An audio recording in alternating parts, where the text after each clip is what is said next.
Hey everyone, welcome back to another video, and today I'm going to be showing my second place Fire King deck from the Rage of the Abyss sneak peek. I put this deck together because of the release of Fire King Courtier Alcanix, and I was only able to get my hands on one copy before the event started, but honestly it was completely enough. What I would do is I would either use Fire King Island or Sacred Garunix, just some way of getting it out of the deck and into the graveyard.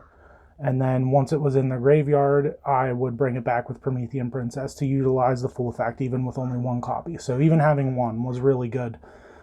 So I have the one Alcanix, and then you pretty much have to play the Fire King High Avatar Garunix, because whenever she's destroyed, she'll float into him. He has to be summoned specifically from the deck, which sucks, but he's just kind of a card you have to play with the inclusion of Alcanix. And it was fine, even the 1-1, it was perfectly fine. And then the next card is Ponix. I played 3. It's honestly still kind of the best starter of the deck because it lets you access the 2 copies of Sanctuary, 2 copies of Island. I'm playing 2 Skyburn because what'll happen is, let's just say you open Sanctuary or Island and then you want to search Skyburn with Ponix turn 1.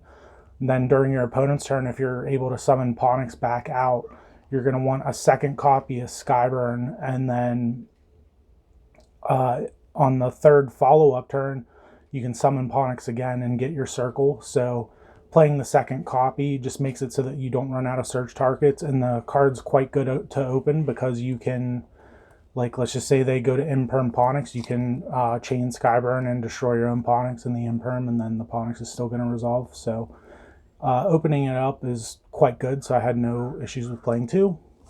And then I have the 1 circle.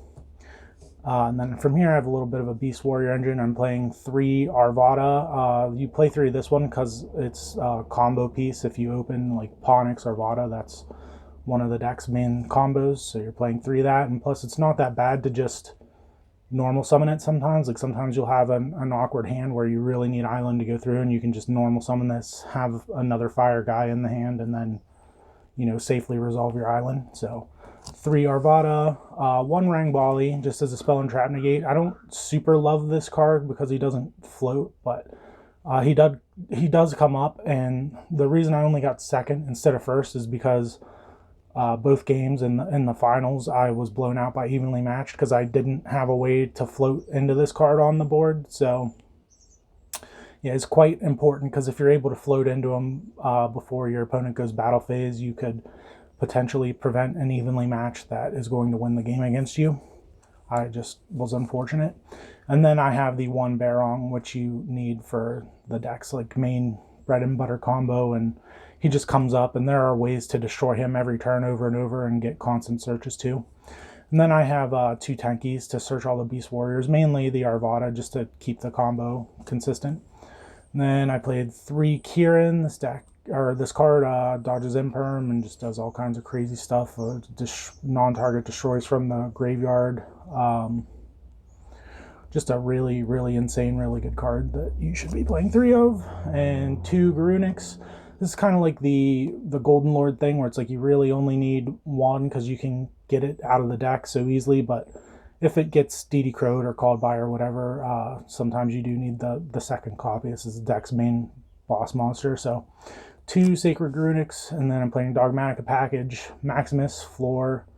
I'm playing the Ecclesia. I don't think you have to. I explained in the combo video why I like it. And then 3 Servant is pretty much a 1-card searcher into Ponix, which I also explained in my combo video. And then the 1 Punishment, which I actually have some video footage of me just opening this card, going first, and it saving some bad hands. So I did like this card, but overall I'm uncertain about the fate of the Dogmatika engine.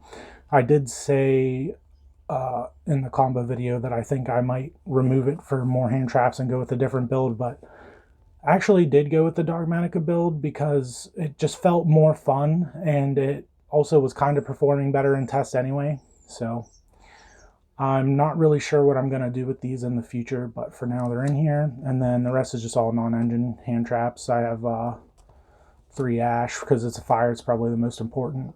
3 Veiler and then 3 Imperm. It's all I could really fit were these. I'd like to have fit Nib, but there just wasn't any room, and I just thought these were the other best 9. Is really all there is to say about that. And then the one call by, this deck is pretty weak to hand traps. So it's to say if you start with like Alkanix or Ponix and then they have Effect Veiler and you don't really have any extenders, it feels really bad. So I thought this was kind of necessary in the main deck, but it's at 41 right now. I'm not sure what all I would change, but I do think like there's a world where maybe I take out the hand traps and go with like 3 Dark Ruler, 3 Evenly as an equalizer, because this deck definitely kind of is like a more like a tier 2 option. It's not like a super meta deck or anything, so maybe equalizing with Dark Ruler and Evenly would be better than this hand trap build, or taking the Dogmatika stuff out for more hand traps and then playing the Heat Soul lines is something that was possible, but I didn't really love the hand traps, so I think I might try like Dark Ruler Evenly next time or something. But I will say that I was able to pick up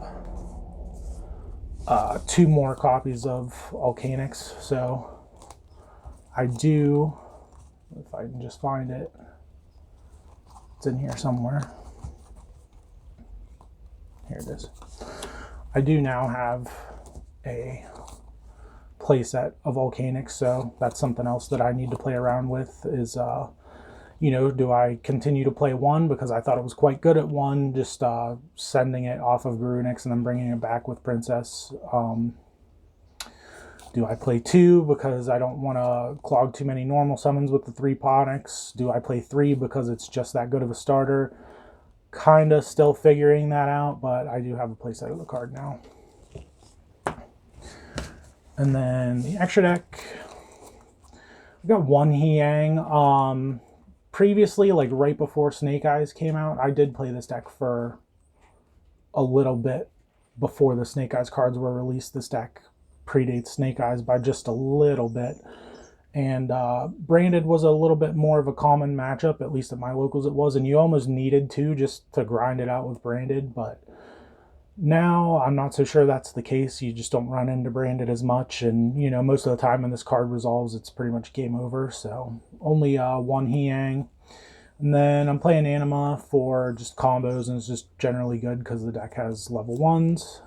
Little Knight, good card. Masquerena, good card. Which this card somewhat is cuttable because all your main combo lines, at least the ones I'm using, you don't really need it, but there are niche scenarios and niche combos because the deck has so many combo options where you do maybe want to go into this.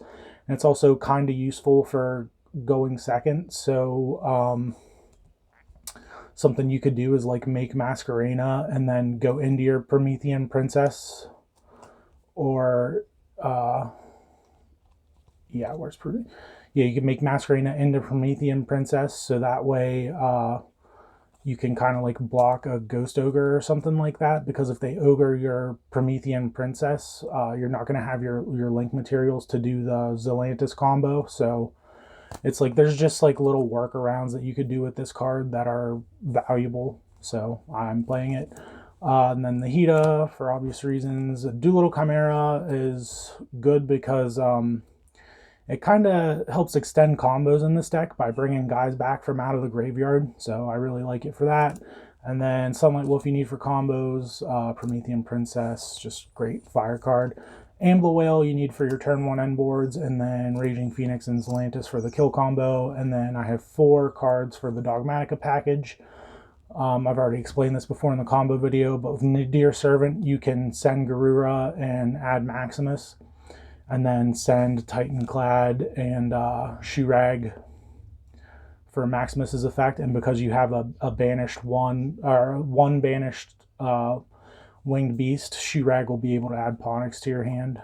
And then you have the Entis, just in case you need it for the servant to clear stuff going second, and things like that. Again, uncertain of the fate of the Dogmatika cards, but I mean, it did work, and I did get second at the event, so not too sure what the future is, but I can tell you that the Dogmatika engine is at least good enough. And then the side deck, I played 2 Delta, 1 Gamma, and 1 Driver. This was really good. I played an Adventure Lightsworn deck, and this Delta hit Faithful Adventure, and it was pretty much over from there. So I really liked the Cyframe package.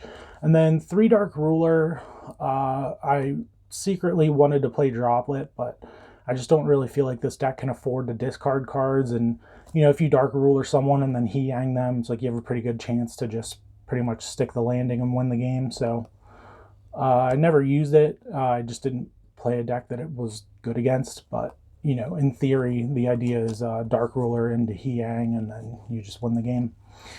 3 Cosmic Cyclone, self-explanatory. 1 Feather Duster. 3 Dimensional Barrier. You know, all these cards are pretty much just like staple in the format at this point. And then the anti-spell, because one of the things that does beat you is, you know, other people having just a significant amount of board breakers. So like, let's just say you're up against Tenpai, and then they open like multiple copies of like Raigeki / Darkhole. That's something that can beat you, because even though, you know, you float with everything, you know, you're only going to be able to like float once, essentially. Like, you're going to get blown out, float into other stuff, and then if you get blown out again, it's like all your floaters are gone. So the spells do beat you, talents can beat you, and I just wanted a card that was good against that stuff and that just helped the board stick. But that's the deck list. I hope you guys enjoyed it, and stay on the lookout for updates to the deck list. I just have so many videos coming out. I have like a giant list of stuff I want to record. But smash that subscribe button, and I'll catch you guys next time.